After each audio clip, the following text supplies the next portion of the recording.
Let's talk about social anxiety disorder. Mm-hmm.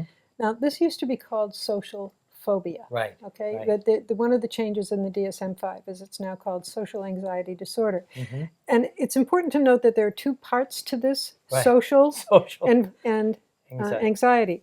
So someone can be very anxious without having social anxiety disorder. Yes. Someone can be very social and not be anxious, by the Right. way. Yes. Okay, Right. Yeah. so True that. social anxiety disorder means that there's something about being in the presence of other people in Mm-hmm. the social world that's uncomfortable. Right. And we get certainly lots of letters about this, Mm-hmm. people who don't want to go to school because he or she is worried that other people are judging how he looks, what he says, Right. how he performs if he raises his hand. Right. Right.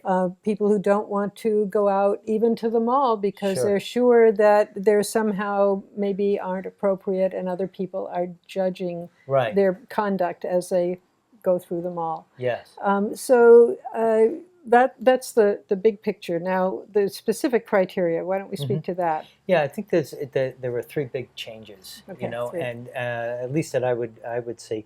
The first is that it's no longer just this generalized fear. So if I was afraid of going out, right, but I pushed myself to go out, having that fear wouldn't be enough of a criteria, right? I see. It would be Has to performance be based. fear enough not to go. Not to go. I'm so afraid I'm not going to do X, Uh-huh. Y, and Z. So one of the big shifts is to having it performance based. Then the other thing is that this has to be around for at least 6 months. It can't be that it happens once or twice, or it happened Sure. in January and then it happened again in July. This needs to be ongoing for 6 months so that it really has become an issue that is performance based.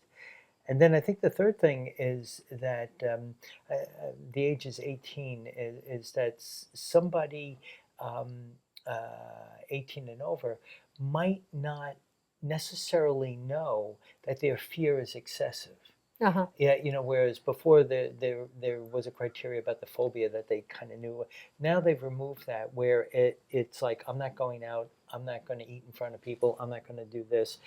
And they might not realize that fear That's is not, excessive. yeah, So those right. those three things I think are the big changes I here. do think it's important to talk about how it's different from garden variety shyness. Yeah, You right. know, like everything else in Yeah. the mental health world, there's a continuum.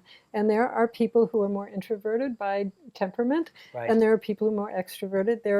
So on a continuum, Right. we might look at somebody who is shy, Right. but nonetheless still usually has a few friends. Yes.